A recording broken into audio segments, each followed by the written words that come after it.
and 4 sixes for India. Sri Lanka 13-4. So they need to go tit for tat and try and match that boundary line, amount of boundaries. But even if you do that, so they'll get what? From here, 20 boundaries, 22 boundaries, 88, 4 sixes will give you 24. So that's around 120, we'll say. That's not going to be enough. They need to be a lot more efficient and look to score ones and twos, like you said. Every over has to be a lot more productive. 100 for 2 after 20.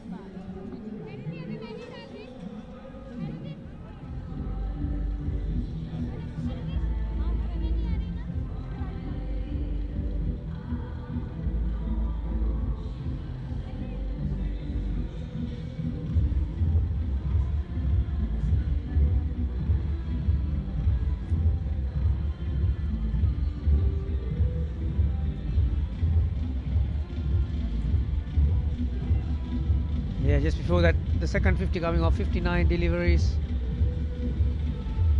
Yeah, the least that they could do is to go under run a ball at this stage.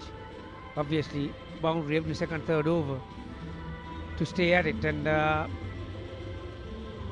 100 for 2, India were 90 for 1. Roshan, this was the period where they changed those gears when Mandana and Harlin Dior, they capitalized on some very poor fielding as well as some very poor bowling from the 20th to 30th over.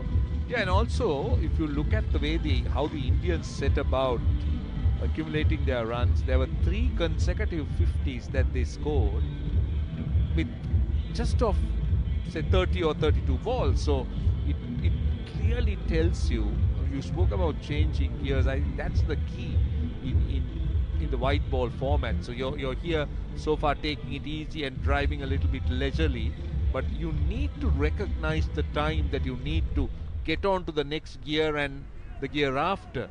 India went quite quickly and maintained it for a long period, so that's why they got to that 340 plus score.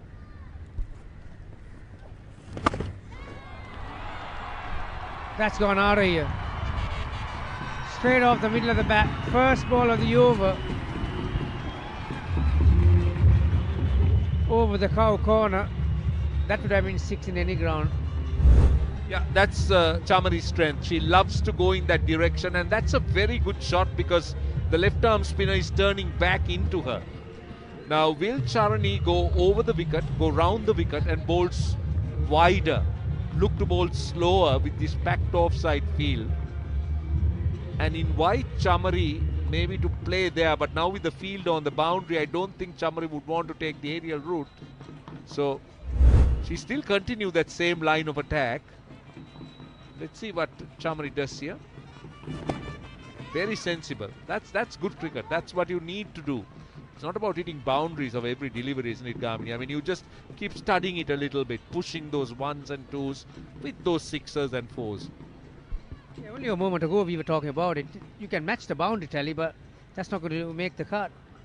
You need to be a lot more efficient than that, just like that. After a 6, keeping her wicket intact, single, pressure is on the bowler. Now Nilakshi will have to join the party. Try and keep the strike rotated all the time. And also because the right hand left hand combination, it takes that much out of the fielders crossing from one side to the other. All these things count in a big run chase.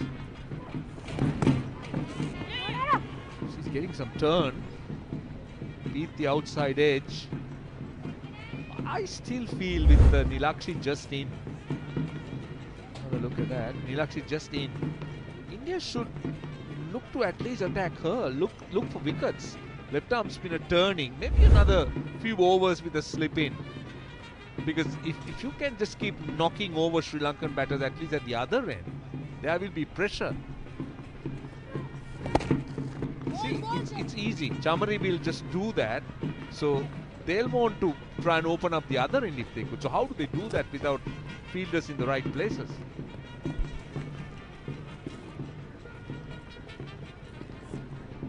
So far this has been a good over. 6-1, a bye and another single. So if you take 2 singles in the next 2 deliveries, it's suddenly 10 off.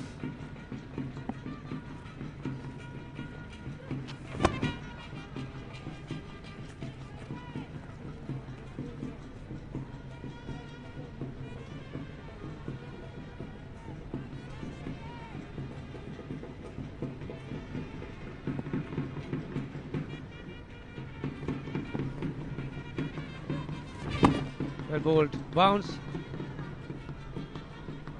Good finish for her. 2 dot balls. Still 9 off. 21 completed, 109 for 2.